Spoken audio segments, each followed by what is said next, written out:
Long before universities became institutions filled with lecture halls, examinations, and academic departments, there lived a man whose life would become one of the most dramatic and emotionally charged stories in the history of philosophy.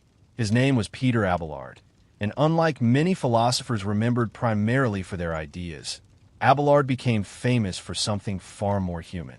He was a brilliant thinker, a controversial teacher, a relentless challenger of authority, and a central figure in one of the most tragic love stories ever recorded from the medieval world. To understand Abelard, it is important to forget many modern assumptions about the Middle Ages. Popular imagination often portrays medieval Europe as intellectually stagnant, a world governed entirely by religious authority where questioning established beliefs was rare. The reality was more complicated. Beneath the surface, Europe was slowly awakening intellectually. Ancient texts were being rediscovered. Schools were expanding. Scholars were beginning to ask difficult questions about faith, logic, ethics, and human reason. A new intellectual world was emerging, and Abelard would stand at its center. He was born in 1079 in Brittany, a rugged region in what is now northwestern France. His father was a minor nobleman, and according to tradition, Abelard could have pursued the life expected of someone from a social background. He might have become a knight, inherited responsibilities, managed land, and lived a relatively conventional life.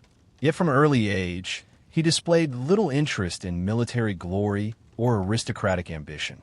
What attracted him instead was argument, not conflict with swords, conflict with ideas. There was something about intellectual debate that fascinated him. While other young men trained for warfare, Abelard became captivated by questions. Why should one believe something simply because an authority declared it true? Could reason uncover truths that tradition overlooked? What happened when respected thinkers contradicted one another? These questions would shape the entire course of his life. As a young man, he left home and began traveling between schools, seeking out the most respected teachers of his era. Medieval education looked very different from modern education.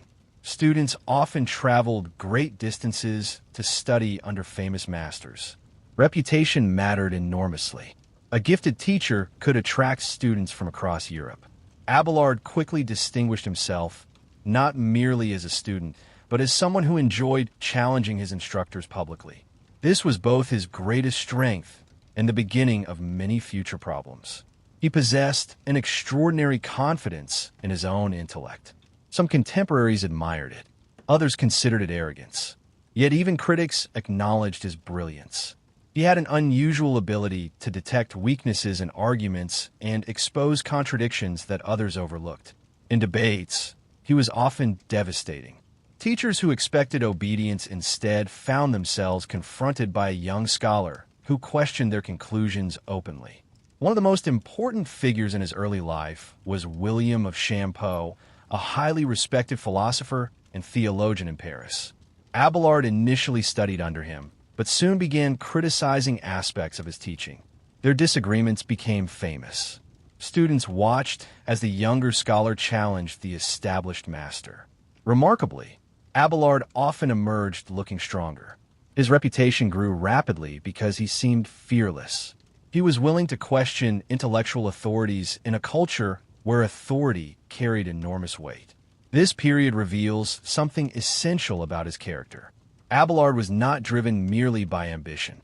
He genuinely believed reason had an important role to play in the search for truth. To him, accepting an idea without examination felt intellectually dishonest. If two respected authorities disagreed, then someone had to investigate the contradiction rather than simply ignore it. This attitude sounds familiar today because modern education often encourages critical thinking. In Abelard's world, however, such an approach could easily create enemies. And enemies were something he accumulated rapidly. Yet his growing reputation could not be ignored. By his 30s, he had become one of the most celebrated teachers in Paris, which was beginning to emerge as one of Europe's great intellectual centers. Students flocked to hear him lecture. His classes were crowded. His fame spread. Young scholars wanted to learn from the man whose arguments seemed capable of dismantling even the most respected authorities. What made his lectures so compelling was not merely his intelligence. It was his method. Instead of presenting knowledge as a collection of unquestionable truths, he encouraged investigation. He highlighted contradictions between respected thinkers and forced students to think through problems themselves. One of his most influential works would later collect conflicting statements from religious authorities, inviting readers to wrestle with the tension rather than accept easy answers. This approach was revolutionary because it treated reason not as an enemy of faith, but as a tool for deepening understanding. At the heart of his philosophy was a conviction that would shape much of Western intellectual history. Faith and reason should not exist as enemies. Truth had nothing to fear from honest questioning. If an idea was genuinely true, careful examination would strengthen it rather than destroy it. This belief may sound obvious today, but during Abelard's lifetime, it carried profound implications. It challenged the assumption that intellectual obedience was always preferable to inquiry. Yet even as his intellectual influence expanded, another story was beginning to unfold. It would transform his life completely and ensure that centuries later people would remember not only his philosophical achievements, but also his extraordinary personal tragedy. By the early 12th century, Peter Abelard had become one of the most famous intellectuals in Europe. Students traveled enormous distances to hear him speak. His reputation spread far beyond Paris. In an age before printing presses, before mass communication, before universities as we know them today, this kind of fame was extraordinary. Knowledge moved slowly, yet Abelard's name seemed to move everywhere. Young scholars spoke about him with admiration. Rivals spoke about him with irritation. Church authorities watched him with increasing caution. For Abelard, however, success brought a dangerous temptation. The same confidence that had allowed him to challenge powerful teachers gradually began transforming into something closer to pride. Throughout his life, he had defeated opponents in debate, exposed weaknesses in arguments, and earned admiration through sheer intellectual brilliance. It became easy to believe that reason could solve almost every problem. Easy to believe that he could outthink consequences before they arrived. Then he met Héloïse. Few figures in medieval history have captured the imagination quite like her. Even centuries later, her name remains inseparable from Abelard's. Yet she was far more than a supporting character in his story. Héloïse was one of the most educated women of her age, a remarkable achievement in a society where educational opportunities for women were extremely limited. She possessed intelligence, literary talent, intellectual curiosity, and a reputation for learning that attracted attention throughout Paris. When Abelard first learned about her, he was intrigued. At the time, Héloïse lived under the guardianship of her uncle Fulbert, a canon associated with Notre Dame Cathedral. She was still young, but already recognized for her extraordinary intellect. Abelard arranged to become her tutor, a decision that would change both of their lives forever. At first glance, the arrangement seemed perfectly respectable, a celebrated scholar teaching an exceptionally gifted student. Yet beneath the surface, something far more complicated was developing. Abelard later admitted that he entered the relationship with motives that were far from noble. He was attracted to her beauty, impressed by her intelligence, and confident that he could pursue a romantic relationship without serious consequences. It was a moment revealing a flaw that would appear repeatedly throughout his life. For all his intellectual brilliance, he often underestimated the emotional and social realities surrounding him. What began as lessons soon became a love affair, and not a casual one. The surviving letters between Abelard and Héloïse reveal a relationship of extraordinary intensity.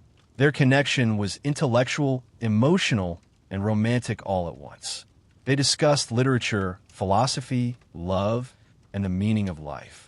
In many ways, they seem astonishingly modern compared to common stereotypes about medieval relationships. Yet the very qualities that made their relationship powerful also made it dangerous. Abelard was a famous teacher. Héloïse was his student. Paris was filled with gossip, and medieval society was not forgiving when social expectations were violated. Eventually, the relationship became impossible to conceal. Fulbert discovered what had been happening and reacted with fury. The situation became even more complicated when Héloïse became pregnant. Suddenly, the celebrated philosopher who had spent years winning intellectual battles found himself trapped in a deeply human crisis that no clever argument could solve. Abelard arranged for Héloïse to leave Paris temporarily, and she gave birth to their son. Historical accounts suggest they named him Astrolabe, one of the more unusual names in medieval history. The choice itself reveals something about the intellectual world they inhabited. An astrolabe was a sophisticated scientific instrument used for astronomy and navigation. Even in naming their child, they reflected a culture fascinated by knowledge and discovery. The crisis, however, was far from over. Abelard proposed marriage. To modern readers, this may seem like the obvious solution, but the situation was more complicated than it appears. Marriage carried significant implications for Abelard's career and reputation. More surprisingly, Héloïse initially resisted the idea. Her reasoning remains one of the most fascinating aspects of their story. She feared marriage would damage Abelard's intellectual future. She argued that his work and reputation were too important to sacrifice. In some of her surviving letters, she appears almost more concerned about his career than her own social standing. It is a remarkable example of how deeply she admired his intellectual mission. Eventually, however, they married in secret. The secrecy itself reflected the impossible pressures surrounding them. They hoped to satisfy Fulbert while protecting Abelard's public reputation. Instead, the arrangement created even greater tension. Fulbert interpreted their efforts at secrecy as a betrayal. Trust collapsed completely. Anger intensified. The situation was moving steadily toward catastrophe. What makes this period so important philosophically is that Abelard was being forced into an experience that would challenge many of his assumptions about human life. For years, he had lived primarily in the world of ideas, arguments, and intellectual competition. Now he was confronting passion, loyalty, fear, jealousy, and social conflict. Human emotions do not behave like logical propositions. They cannot be resolved through debate alone. This lesson would become increasingly painful. One of the great themes running through Abelard's life is the tension between intellect and experience. Knowledge can teach a person many things, but some truths only become visible through suffering. Up to this point, Abelard had often appeared almost invincible. Every challenge seemed to strengthen his reputation. Every controversy increased his fame. But life was preparing a very different chapter. The conflict surrounding Héloïse was approaching its breaking point, and the consequences would be devastating.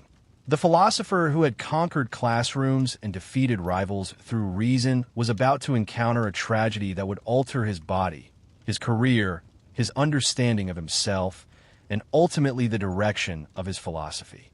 The next stage of Abelard's story would not be defined by triumph. It would be defined by loss. The catastrophe arrived with a brutality that would permanently transform Peter Abelard's life. In medieval Europe, honor was not merely a personal feeling. It was a social reality capable of shaping reputations, careers, and entire families. Fulbert believed he had been deceived, humiliated, and betrayed. Whether his anger was justified or not, it eventually consumed him. One night, men acting on his orders entered Abelard's room and carried out a violent act of revenge that shocked medieval society. Abelard was mutilated. The details remain disturbing nearly 1,000 years later, and for Abelard the consequences were devastating. The punishment was intended not simply to injure him physically, but to destroy his identity. In a culture where masculinity, status, and public reputation were deeply connected, the attack threatened to erase the life he had built. The brilliant teacher who had once stood confidently before crowded audiences suddenly found himself overwhelmed by humiliation. For many people, such an event would have ended everything. The loss of reputation alone could have shattered a lesser person. Abelard himself later described the period as one of profound despair. He withdrew from public life and entered a monastery. Héloïse, under immense pressure and against her own wishes, eventually entered a convent. In a matter of months, the great love story that had consumed both of them appeared destroyed. Yet this is where Abelard's story becomes more than a tragic romance. It becomes a story about transformation. For years, he had lived as a celebrated intellectual whose confidence sometimes bordered on arrogance. He had challenged authorities, defeated rivals, and gained admiration through the force of his mind. Now he was confronting a reality that no amount of intelligence could reverse. The suffering was personal, irreversible, and deeply humiliating. Many philosophers write about pain. Abelard was now living inside it. One of the remarkable aspects of his life is that he refused to disappear. Despite everything that had happened, he gradually returned to intellectual work. He resumed teaching, continued writing, and once again attracted students eager to learn from him. Yet something had changed. The confidence remained, but it was no longer the confidence of an ambitious young scholar convinced he could conquer every obstacle through reason alone. Experience had humbled him. This change became visible in his philosophical work. Increasingly, he focused on questions about intention, morality, and the inner life. Medieval ethics often emphasized actions themselves. Abelard introduced a more psychologically sophisticated perspective. He argued that understanding a person's intentions was essential for understanding moral responsibility. This may sound obvious to modern listeners, but represented a significant development in ethical thought. Consider two individuals performing the same action. Outwardly, the behavior appears identical, yet internally, their motives may be completely different. One person acts out of compassion, another acts out of selfishness. The visible action tells only part of the story. Abelard believed morality could not be understood properly without examining the intentions behind behavior. This idea seems familiar today because modern psychology and ethics frequently explore motives, beliefs, and internal states. In Abelard's time, however, it represented a shift toward a deeper analysis of human consciousness itself. The philosopher who had once become famous for public debates was increasingly interested in the hidden world inside the human mind. What do people believe? Why do they believe it? When are they genuinely responsible for their actions? Can someone act wrongly while sincerely believing they're doing good? These questions fascinated him because they reflected the complexity of real human life. Human beings are rarely as simple as legal codes or moral rules suggest. People make mistakes. They misunderstand situations. They struggle with conflicting desires. They deceive themselves. They justify actions that later fill them with regret. Abelard had experienced these realities firsthand. His own life was filled with decisions that had produced consequences he never intended. His relationship with Héloïse, for example, emerged from genuine affection but also involved pride, secrecy, and poor judgment. The tragedy that followed could not be explained through simple categories of good and evil. Life was messier than that. This realization made his philosophy feel strikingly human. At the same time, his intellectual independence continued creating enemies. Some church authorities grew suspicious of his methods. Abelard loved asking difficult questions, comparing conflicting authorities, and encouraging critical examination. While many admired this approach, others feared it. They worried that too much questioning could undermine established beliefs. One of his most famous works, Sic et non, meaning yes and no, perfectly illustrates his method. Rather than presenting easy answers, Abelard collected apparently contradictory statements from respected religious authorities and placed them side by side. Readers were forced to think carefully about how those contradictions could be reconciled. To Abelard, this was not an attack on faith. It was an expression of intellectual honesty. Truth should survive examination. If respected authorities disagreed, the disagreement should be studied rather than ignored. Yet not everyone appreciated this approach. As his influence grew, so did opposition from powerful figures who believed his confidence in reason threatened religious stability. Among these critics, none would become more significant than Bernard of Clairvaux, one of the most influential religious leaders of the age. The conflict between the two men was about far more than personal disagreement. It reflected a deeper tension running through medieval civilization itself. How much should faith rely on reason? How far should questioning be allowed to go? Could intellectual inquiry strengthen belief, or would it ultimately weaken it? Abelard stood firmly on one side of this debate. He believed human reason was one of God's greatest gifts and should be used courageously in the search for truth. But the controversy surrounding these questions was only beginning. The philosopher who had survived personal catastrophe was now moving toward an even larger confrontation, one that would place his reputation, his ideas, and his legacy on trial before some of the most powerful voices in medieval Europe. The final chapter of Peter Abelard's life was not defined by romance or personal tragedy, but by a conflict that had been building beneath the surface for decades. It was a conflict between two different visions of how human beings should approach truth itself. On one side stood Abelard, the relentless questioner. He believed faith and reason were not enemies. He believed difficult questions should be examined rather than feared. Contradictions should be investigated rather than hidden. Human beings honored truth not by avoiding inquiry, but by pursuing it courageously wherever it led. On the other side stood powerful figures who worried that too much questioning could become dangerous. They feared that intellectual pride might place human reasoning above divine authority. They worried that ordinary believers could become confused if every doctrine became an object of endless debate. The most formidable of these critics was Bernard of Clairvaux. Bernard was not an unintelligent opponent. In many ways, he was Abelard's equal in influence and determination. But the two men viewed the spiritual life very differently. Bernard emphasized humility, devotion, and direct religious experience. Abelard emphasized analysis, logic, and intellectual investigation. Neither man saw himself as an enemy of truth. Yet they disagreed profoundly about how truth should be approached. Their conflict eventually became one of the most famous intellectual confrontations of the Middle Ages. By this point, Abelard was no longer the arrogant young teacher who had dazzled students in Paris. He had suffered humiliation, loss, public scandal, and years of controversy. Yet he remained unwilling to abandon the habits of inquiry that defined his character. He continued writing, continued teaching, continued asking questions. And questions have a strange power. They can inspire progress. They can expose weaknesses. They can challenge assumptions. But they can also make powerful people uncomfortable. In 1140, the tension finally reached its climax. Abelard's teachings were formally challenged, and a council was convened at Sens in France. For Abelard, the stakes were enormous.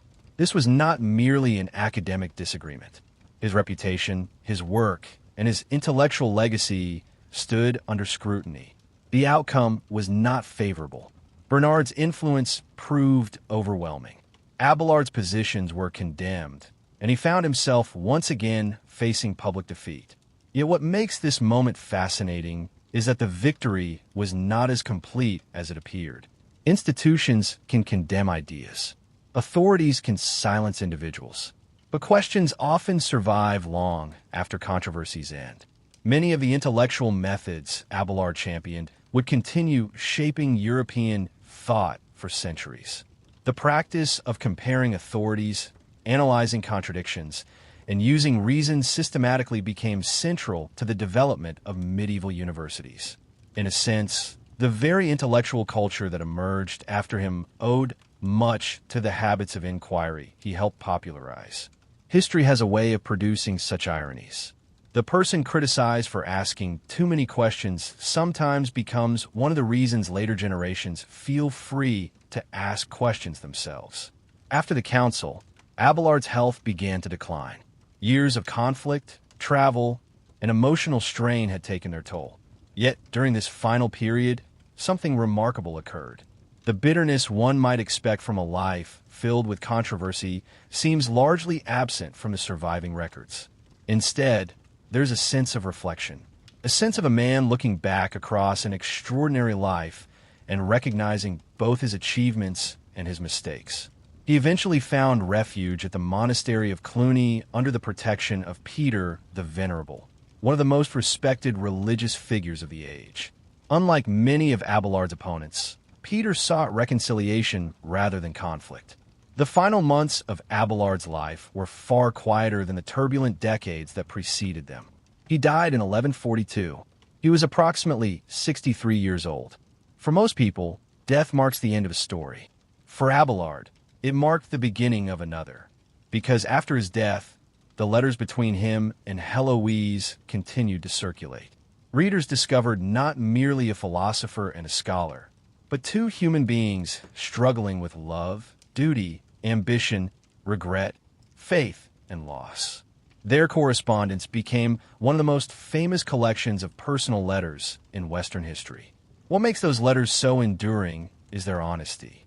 They are not the words of idealized heroes. They are the words of imperfect people trying to understand experiences that transform them. Love, suffering, disappointment, memory, forgiveness. The same experiences that continue shaping human lives today.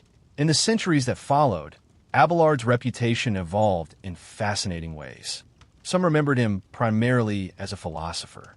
Others remembered him as a theologian. Many remembered him as one half of the tragic story of Abelard and Héloïse. Yet perhaps the most important aspect of his legacy lies elsewhere. He helped push Western thought toward a deeper appreciation of reason. Not reason as cold calculation, not reason as arrogance, but reason as a tool for honest inquiry. He believed faith should not fear questions. He believed contradictions deserved investigation. He believed understanding required effort rather than passive acceptance. These convictions would later influence generations of scholars and contribute to the intellectual culture from which Europe's universities eventually emerged. At the same time, his life offers a cautionary lesson. Intelligence alone does not protect a person from suffering. Brilliance does not eliminate human weakness. Knowledge does not guarantee wisdom. Some of Abelard's greatest struggles emerged not from a lack of intellect, but from the complexities of pride, desire, emotion, and ambition. Perhaps that is why his story remains so compelling nearly 1,000 years later. He was not merely a philosopher writing about human nature from a distance. He lived it. He experienced triumph and humiliation, admiration and condemnation, love and separation, confidence and regret. And through all of it, he continued searching for truth. In the end, Peter Abelard's life reminds us that philosophy is not simply the study of ideas. At its deepest level, it is the study of what it means to be human. The questions that drove him still remain with us today. How should we seek truth? What role should reason play in our lives? How do we balance conviction with humility? How do we learn from suffering without becoming defined by it? Nearly 9 centuries have passed since Abelard walked the streets of medieval Paris. Yet those questions remain unanswered once and for all. Each generation must confront them again. And perhaps that is the clearest sign of his enduring significance. Long after the debates ended and the controversies faded, the questions survived. And sometimes the questions are what matter most. Peter Abelard begins his philosophy with a conviction that would make him one of the most controversial and influential thinkers of the Middle Ages. Reason is not the enemy of faith, and genuine belief becomes stronger when it is examined rather than merely accepted. In an age where many people considered authority sufficient grounds for certainty, he insisted that human beings possess the capacity and responsibility to think carefully, question deeply, and seek understanding through rational inquiry. This commitment to intellectual investigation would shape not only his own philosophy, but the development of medieval thought for centuries to come. At the heart of his philosophy lies the belief that truth should not be feared. If something is genuinely true, then honest questioning cannot destroy it. Doubt, therefore, becomes an important starting point rather than a threat. He famously argues that through doubt we come to inquiry, and through inquiry we arrive at truth. Instead of treating uncertainty as weakness, he sees it as the beginning of genuine understanding. People who never question may possess confidence, but confidence alone is not knowledge. Knowledge requires examination. This approach leads him to challenge a common tendency among human beings, the desire to accept conclusions simply because respected authorities endorse them. Throughout history, individuals have often relied upon tradition, institutions, teachers, or cultural assumptions to determine what they believe. While authority can provide valuable guidance, Abelard insists that it cannot replace personal understanding. A belief held without reflection remains incomplete because the mind has not yet grasped why it is true. His commitment to reason does not mean he rejects faith. On the contrary, he remains deeply religious throughout his life. Yet he believes faith and reason should work together rather than exist in opposition. Faith provides orientation toward truths that transcend ordinary experience, while reason helps clarify, interpret, and understand those truths more fully. A mature intellectual life, therefore, requires both humility before mystery and courage in investigation. This balance becomes especially visible in his treatment of contradictions. He notices that respected authorities sometimes appear to disagree with one another.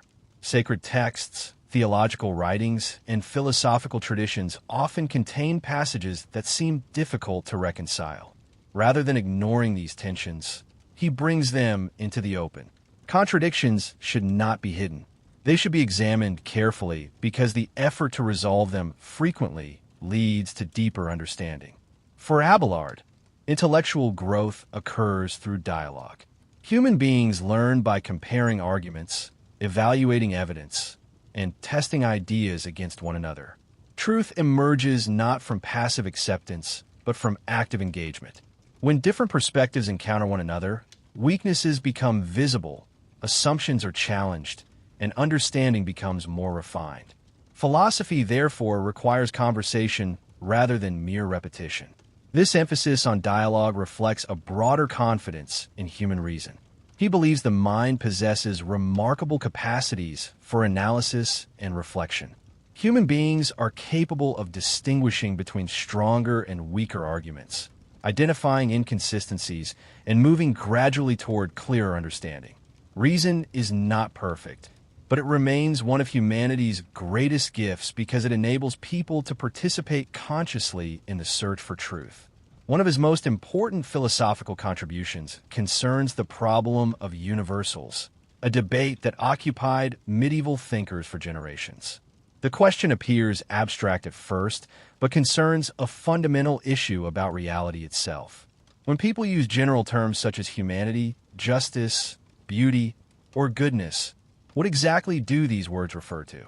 Do universal concepts exist independently, or are they merely names applied to collections of individual things? Some thinkers argued that universals possess a kind of independent reality beyond particular objects.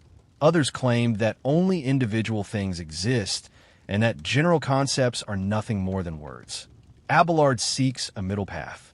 He argues that universals do not exist as separate entities floating beyond the world, yet they are not meaningless labels either. Rather, they reflect the mind's ability to recognize similarities among individual things and organize experience through concepts. This position reveals an important feature of his thought.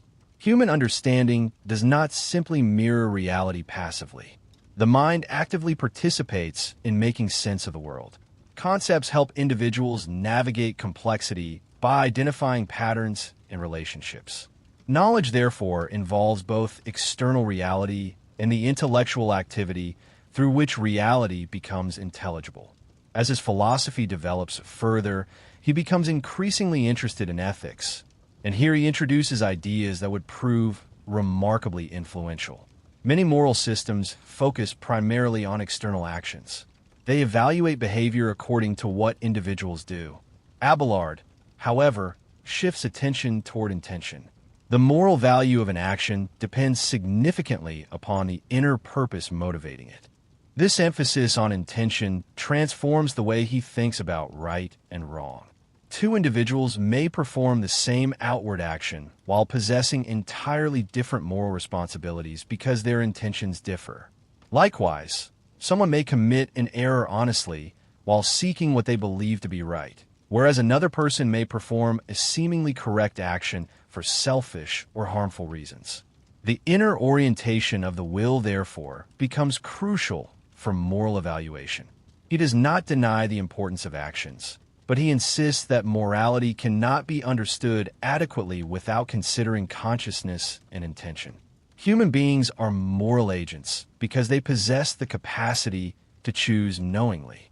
What matters most is not merely the external event, but the relationship between knowledge, intention, and decision.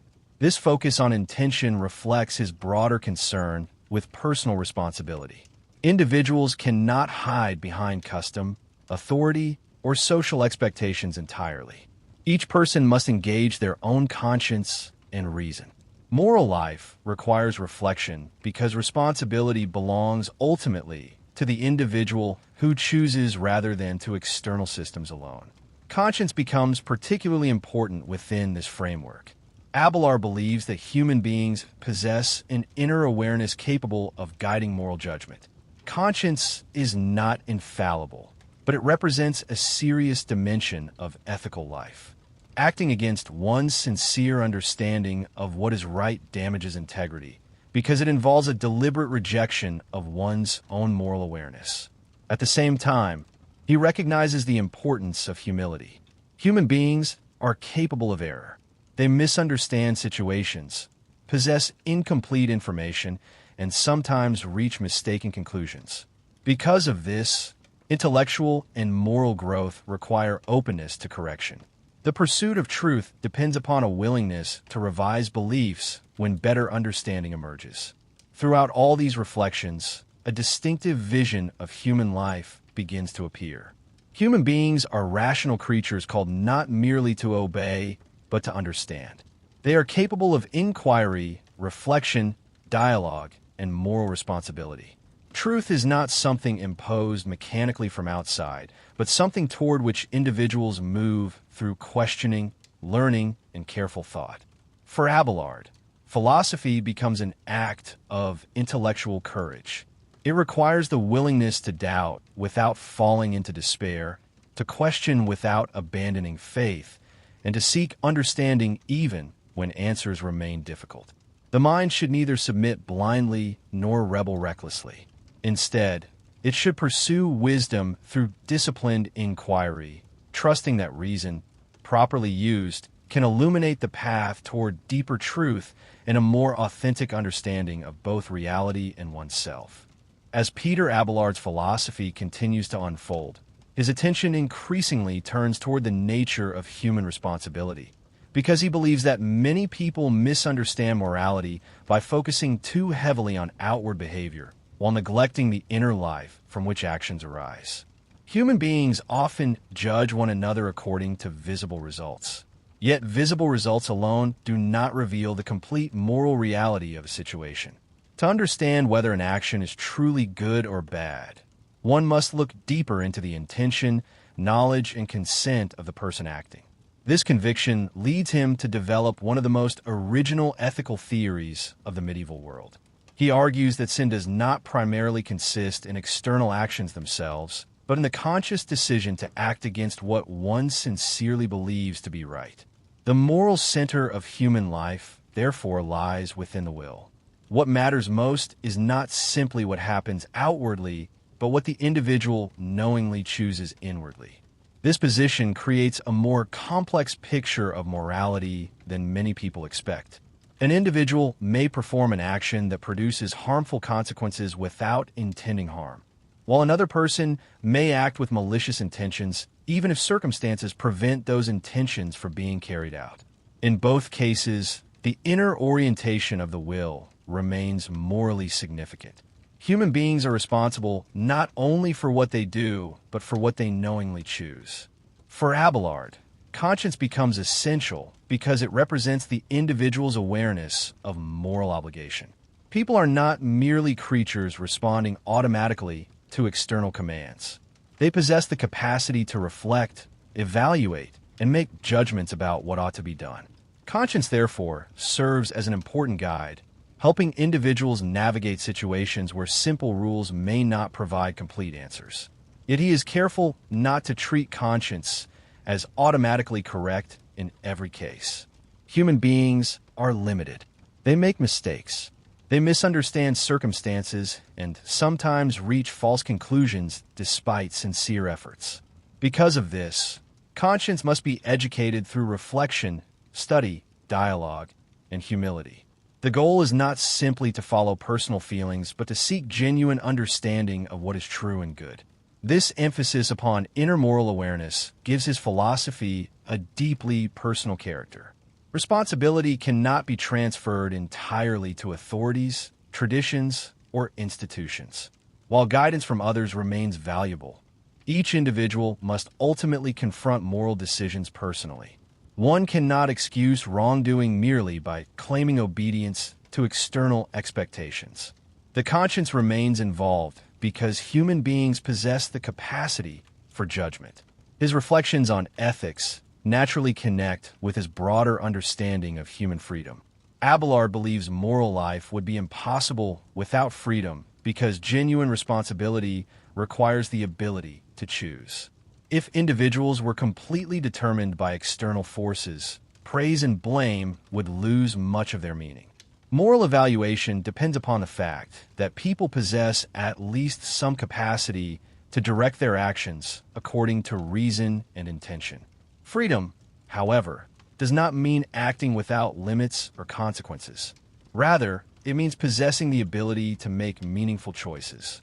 Human beings constantly face decisions about what they will value, pursue, accept, or reject. Through these decisions, character gradually takes shape. A person's life becomes the cumulative result of countless choices made over time. He also becomes increasingly interested in the relationship between knowledge and morality. Ignorance can affect responsibility because people cannot be held accountable in exactly the same way for actions they do not understand. Yet ignorance itself can sometimes result from negligence. Individuals have responsibilities not only concerning their actions, but also concerning their efforts to learn, reflect, and seek truth. Moral maturity, therefore, requires intellectual effort as well as ethical commitment. This connection between knowledge and virtue helps explain why he values education so highly. Learning is not merely the acquisition of information. It contributes to the formation of character by expanding understanding and improving judgment. A more informed individual is often better equipped to recognize moral complexities and make responsible decisions. Dialogue remains central throughout this process. Abelard believes that truth becomes clearer when ideas are examined critically from multiple perspectives. Disagreement should not always be feared because it can reveal hidden assumptions and weaknesses in reasoning. Honest debate serves the pursuit of wisdom by forcing individuals to defend their beliefs thoughtfully rather than relying upon habit or authority alone. This approach reflects his broader confidence in rational inquiry. Human beings may never achieve perfect knowledge, but they can move closer to truth through disciplined investigation. Questions are not obstacles to understanding. They're often the path toward it. Intellectual growth depends upon the willingness to examine beliefs carefully rather than accepting them passively.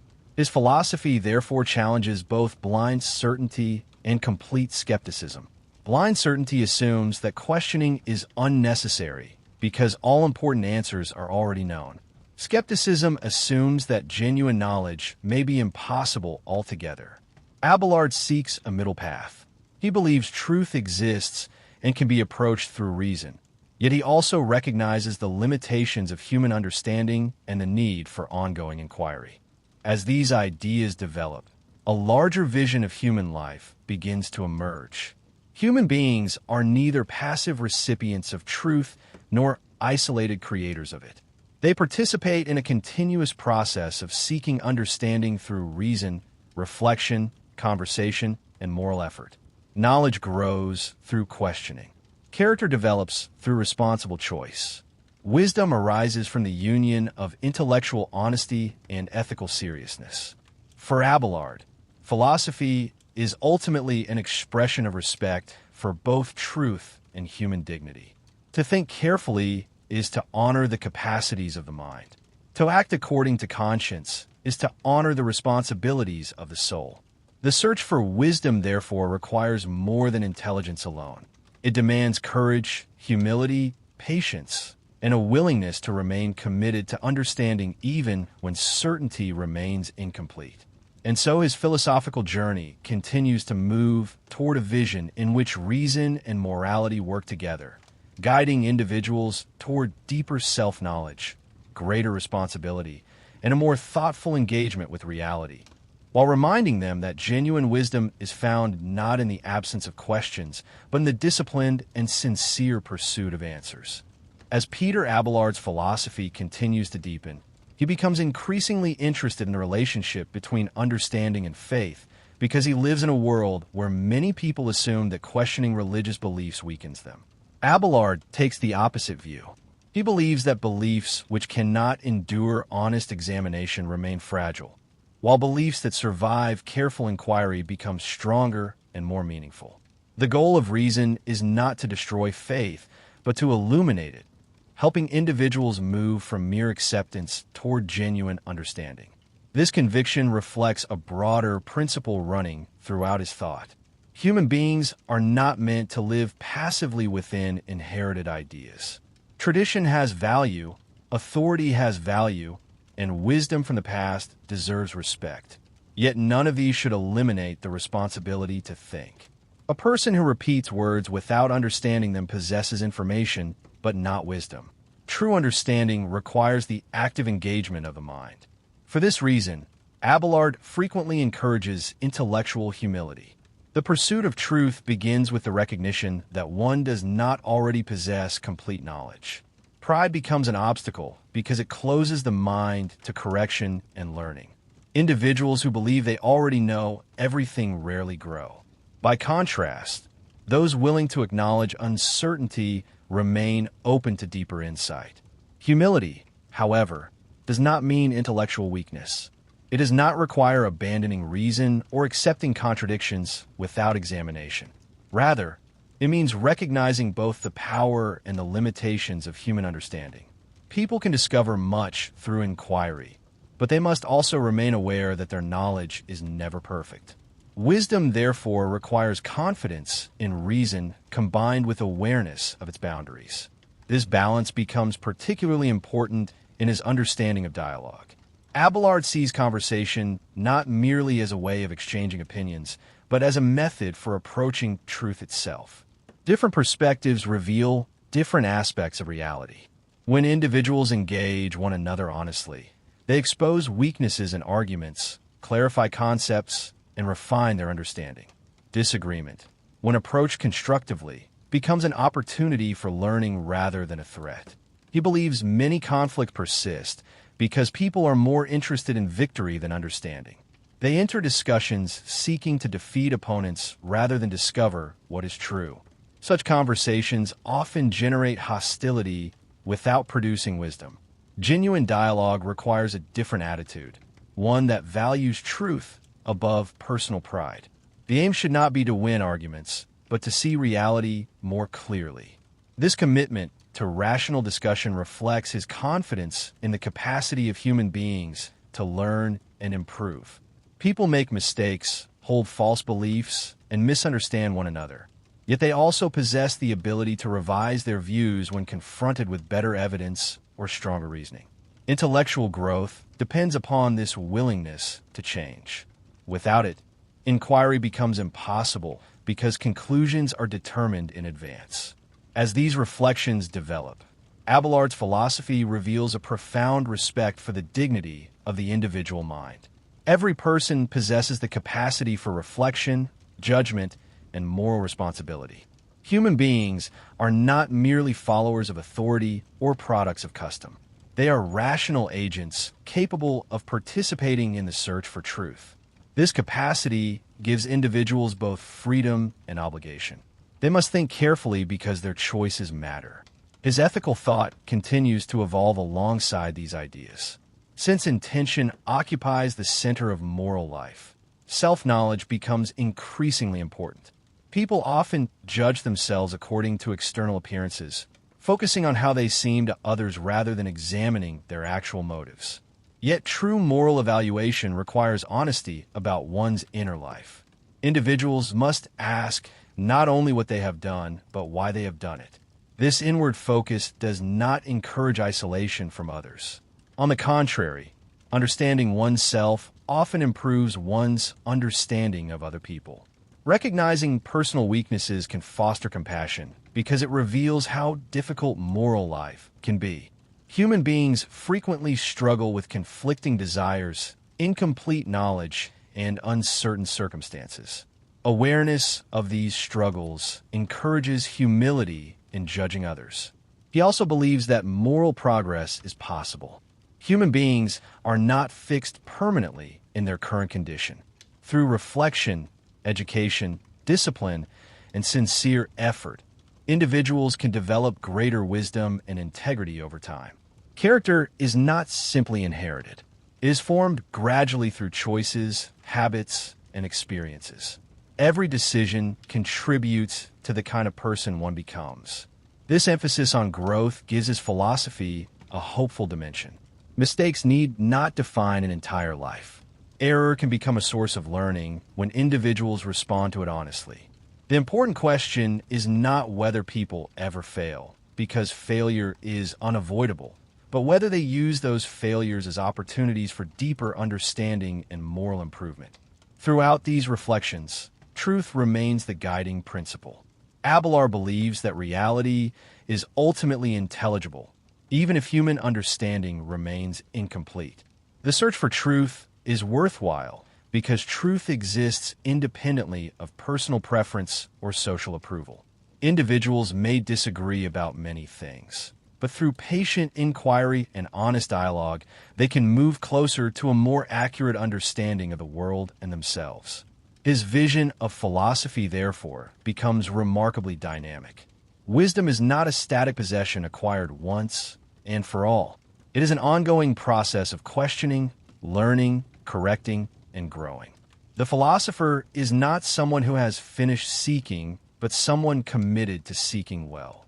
Curiosity, humility, and perseverance become essential virtues because the journey toward understanding never truly ends. As his thought reaches greater maturity, a distinctive image of human life emerges. People are rational and moral beings called to participate actively in the pursuit of truth. They must examine beliefs rather than accept them blindly, follow conscience while striving to educate it, and engage others through dialogue rather than domination. The path is often difficult because certainty remains incomplete and mistakes remain possible. Yet this very struggle forms part of what gives human existence its dignity. And so Abelard continues to defend a vision of life in which reason and faith, inquiry and humility, freedom and responsibility are not enemies, but partners, working together to guide individuals toward greater wisdom, deeper understanding, and a more thoughtful engagement with the mysteries of existence. As Peter Abelard brings his philosophy to its final conclusions, everything returns to a simple but powerful conviction. Human beings honor truth best not through blind acceptance, but through sincere understanding. The mind was not given merely to repeat what has been told. It was given to inquire, reflect, compare, judge, and seek wisdom. Questioning is therefore not a threat to truth. When guided by honesty and humility, it becomes one of the paths that lead toward it. Throughout his thought, reason and faith remain partners rather than rivals. Faith provides direction and meaning, while reason helps clarify what is believed and why it is believed. Neither should attempt to eliminate the other. A life guided only by authority risks becoming passive, while a life guided only by intellectual pride risks losing sight of deeper truths. Wisdom emerges when inquiry is balanced with humility. His ethical philosophy ultimately centers on the inner life of the individual. What matters most is not merely the appearance of actions, but the intention behind them. Human beings are moral creatures because they possess conscience, freedom, and the capacity to choose knowingly. A person must therefore take responsibility not only for what they do, but for the motives and decisions that shape their actions. This emphasis on intention gives his philosophy a deeply personal character. Each individual must examine their own conscience honestly. They cannot rely entirely upon custom, tradition, or external authority to determine moral responsibility.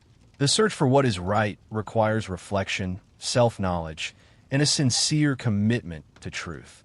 At the same time, he never forgets the importance of humility. Human understanding remains limited.